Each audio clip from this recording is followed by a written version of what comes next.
આપણને 3-4 વસ્તુ તરત યાદ આવી જાય.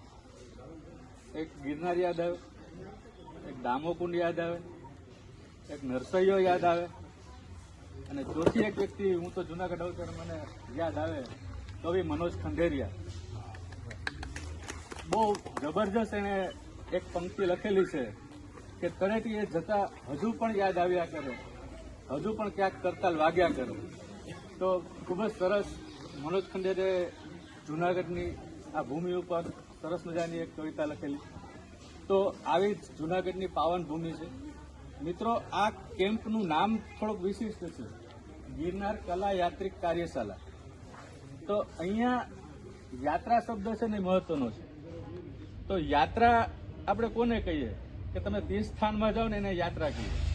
તો લોકો તીર્થસ્થાનમાં પરમ તત્વને પામવા માટે યાત્રા કરીને જતા હોય છે. જ્યારે આ બધા કલાકારો આપ સૌ છો એ યાત્રાના માધ્યમથી પરમ તત્વને આપણે ચિત્રોના માધ્યમથી પામવાનો એક પ્રયત્ન કર્યો 4 દિવસ. તો આ કેમ્પમાં 40 જેટલા આર્ટિસ્ટોએ કામ કરેલું છે. તો 4 દિવસથી આ કેમ્પ અહીંયા શિવ નિકેતનના આંગણામાં અમે લોકો કરીએ છીએ. આજુબાજુના વિસ્તારોમાં મોન્યુમેન્ટ્સના ચિત્રો બધા તમે જોયા છે, બધા બનાવેલા છે. ખૂબ જ સરસ અને અદ્ભુત કામ, કલ્પના બહારનું કામ આર્ટિસ્ટોએ આપ બધાએ કરેલું છે. તો એ બધા માટે એક જોરદાર તાલી વગાડશો આપણે સેલ્ફ માટે. તો આ કેમ્પનું આયોજન જુનાગઢ ગિરનાર કલા યાત્રિક કાર્યશાળાની ટીમ જબરજસ્ત કામ કરીને આયોજન કર્યું. એનો તો આપણે આભાર માનશું જ. તો એ પહેલા ડાયસ પર જે મહેમાનો પધારેલા છે એમને આપણે પુષ્પગુચ્છથી આવકારશું.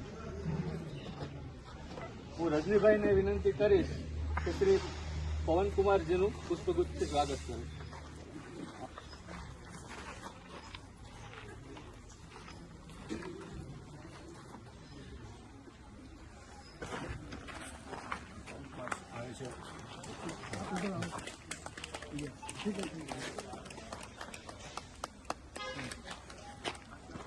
હું હિતેન્દ્રભાઈને વિનંતી કરીશ કે શ્રી વિશાલભાઈનું પુષ્પગુચ્છથી સ્વાગત કરે.